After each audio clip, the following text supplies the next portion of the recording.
IPhone hack സീരീസിലെ second part video ആണിത്. അപ്പോൾ ഫസ്റ്റ് പാർട്ട് കാണാത്തവർക്ക് അതിൻ്റെ ലിങ്ക് ഞാൻ വീഡിയോയുടെ ഡിസ്ക്രിപ്ഷനിൽ കൊടുക്കുന്നുണ്ട്, അവിടെ ചെന്ന് കാണാവുന്നതാണ്.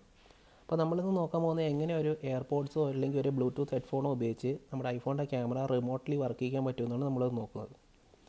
അപ്പോൾ ഇതിനുവേണ്ടി ഫസ്റ്റ് നമ്മുടെ ക്യാമറ ആപ്ലിക്കേഷൻ ഒന്ന് ഓപ്പൺ ചെയ്യുക. ക്യാമറ ആപ്ലിക്കേഷൻ ഓപ്പൺ ചെയ്തതിന് ശേഷം നമ്മുടെ ക്യാമറയുടെ ഷട്ടർ ബട്ടൻ്റെ പൊസിഷൻ ഒന്ന് നോക്കി വയ്ക്കുക. നോക്കി വെച്ചതിന് ശേഷം തിരിച്ച് നമ്മുടെ സെറ്റിങ്സിൽ പോവുക. സെറ്റിങ്സിൽ പോയിട്ട് ഒന്ന് സ്ക്രോൾ ചെയ്തിട്ട് ആക്സസിബിലിറ്റി സെലക്ട് ചെയ്യുക. ആക്സസിബിലിറ്റി നേരെ മുകളിലോട്ട് പോയിട്ട് വോയിസ് കൺട്രോൾ സെലക്ട് ചെയ്യുക. വോയിസ് കൺട്രോൾ ഓൺ ചെയ്യുക.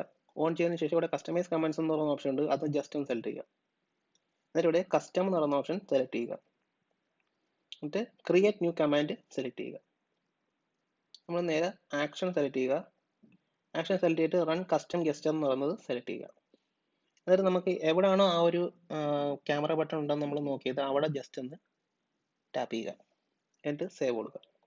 ഇനി നമ്മൾ ബാക്ക് പോയിട്ട് ഈ ഒരു കമാൻഡിൻ്റെ പേരെന്താണെന്ന് വെച്ചാൽ കൊടുക്കുക. അതിന് ജസ്റ്റ് നമുക്ക് ക്ലിക്ക് എന്നുമല്ലോ അല്ലെങ്കിൽ ടേക്ക് പിക്ചർ എന്നുമല്ലോ കൊടുത്തു നോക്കാം.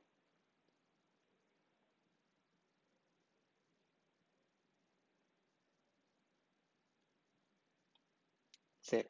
ഇപ്പം നമ്മുടെ ആ ഒരു ഗസ്റ്റർ അവിടെ സേവ് ആയിട്ടാണെങ്കിൽ നമുക്ക് നേരെ ക്യാമറ ആപ്ലിക്കേഷനിൽ പോകാം. എന്നിട്ട് ജസ്റ്റ് നമ്മളൊന്ന് പറയുക ടേക്ക് പിക്ചർ. ഇവിടെ കാണാൻ പറ്റും നമുക്കൊരു ഫോട്ടോ സേവ് ആയിട്ടുണ്ട്. അപ്പോൾ ഞാൻ അല്ലാതെ ഒന്ന് കാണിച്ചു തരാം. ടേക്ക് പിക്ചർ അല്ലേ, ഇത് എത്ര എളുപ്പത്തിൽ നമുക്ക് ദൂരെ കൊണ്ടുവച്ചിട്ടും ഇപ്പോൾ ഒരു എയർപോർട്ട് ഉണ്ടെങ്കിൽ നമുക്ക് എളുപ്പത്തിൽ തന്നെ, അല്ലെങ്കിൽ ഒരു ബ്ലൂടൂത്ത് ഡിവൈസ് ഏതാണെങ്കിലും നമുക്ക് ആ ഒരു ഡിവൈസ് ഉപയോഗിച്ച് ക്യാമറ റിമോട്ട്ലി നമുക്ക് കൺട്രോൾ ചെയ്യാൻ പറ്റും. പക്ഷേ ടൈമർ സെറ്റ് ചെയ്യുമ്പോൾ ആ ഒരു ടൈമിൽ തന്നെ നമ്മൾ നിൽക്കേണ്ടി വരും. ഇതാകുമ്പോൾ ടൈമറിൻ്റെ ആവശ്യമില്ല. ജസ്റ്റ് നമ്മൾ ക്യാമറ ഓൺ ചെയ്ത് അവിടെ കൊണ്ട് വെച്ചിട്ട് നമ്മൾ ജസ്റ്റ് ഈ ഒരു കമാൻഡ് വഴി നമുക്ക് ക്യാമറ വർക്ക് ചെയ്യാൻ പറ്റുന്നതാണ്.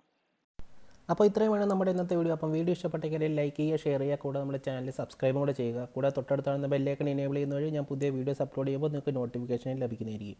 അപ്പോൾ അടുത്ത വീഡിയോയിൽ കാണുന്നവരേക്കും സീ യു.